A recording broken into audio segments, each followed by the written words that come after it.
चलिए आज इतिहास के उस पन्ने को पलटते हैं जिसने एशिया के दो सबसे बड़े पड़ोसियों के रिश्ते को हमेशा हमेशा के लिए बदल कर रख दिया। ये कहानी है 1962 के भारत चीन युद्ध की, एक ऐसा टकराव जिसकी गूंज आज तक सुनाई देती है। सोचिए, 1950 का दशक था और हर तरफ एक ही नारा गूंज रहा था, हिंदी चीनी भाई भाई। ये सिर्फ कहने की बात नहीं थी, बल्कि ये एक नए एशियाई भविष्य का सपना था जिसे दोनों देशों के नेता साथ मिलकर बुन रहे थे। ऐसा लग रहा था कि दोस्ती की ये बुनियाद बहुत बहुत मजबूत है। पर दोस्ती के उन वादों के कुछ ही साल बाद सब कुछ बदल गया। चीन ने अचानक भारत पर हमला कर दिया और भाईचारे का वो सपना एक ही झटके में चकनाचूर हो गया। सवाल ये है कि आखिर ऐसा हुआ क्यों? दोस्ती दुश्मनी में कैसे बदल गई? चलिए इसकी जड़ों को समझते हैं।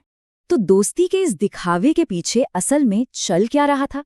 कैसे ये भाईचारे की बातें सीमा पर तनाव और गहरे अविश्वास में बदल गईं? इसका जवाब ना उस वक्त की जियोपॉलिटिक्स में छिपा है। देखे, पर्दे के पीछे ना एम्बिशंस की एक टक्कर चल रही थी।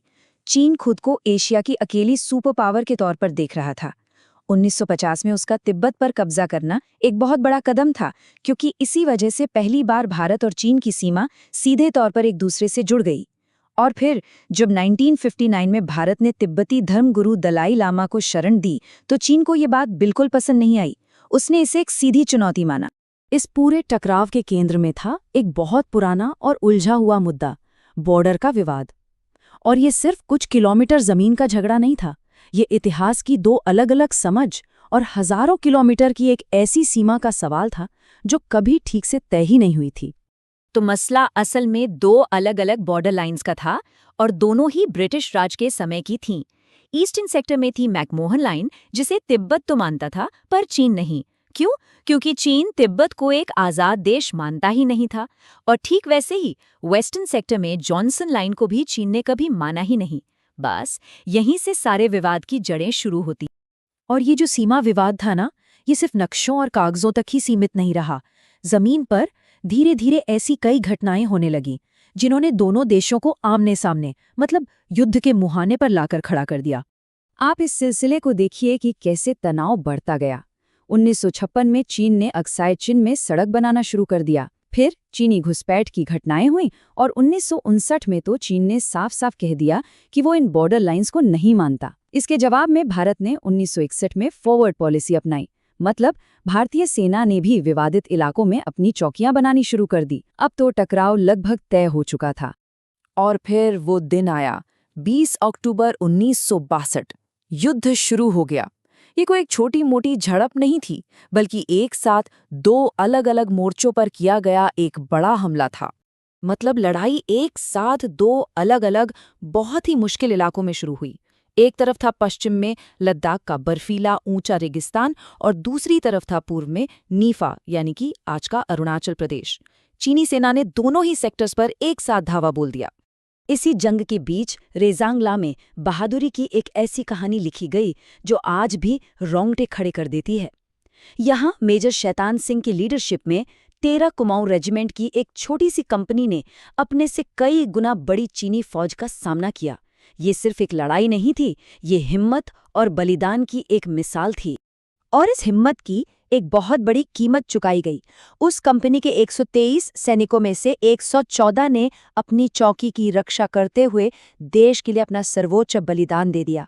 ये नंबर उस लड़ाई की भीषणता और भारतीय सैनिकों के जज्बे की कहानी कहता है।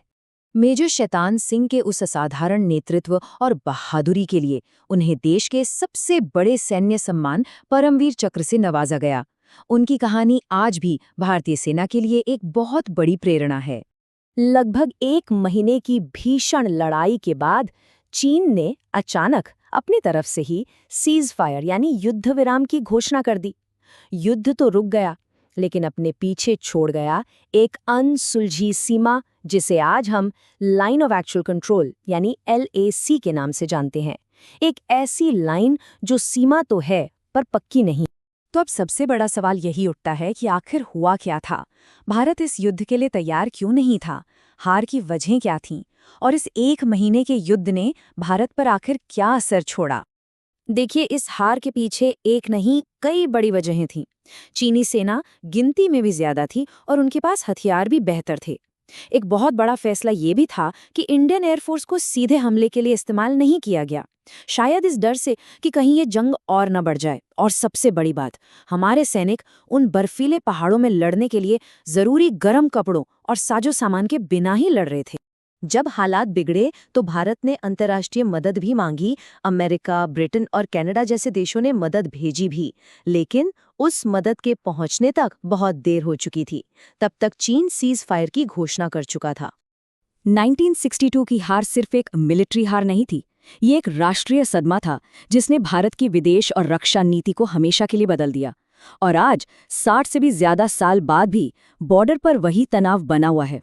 तो ये सवाल आज भी उतना ही अहम है कि क्या 1962 की वो छाया आज भी दोनों देशों के भविष्य पर मंडरा रही है।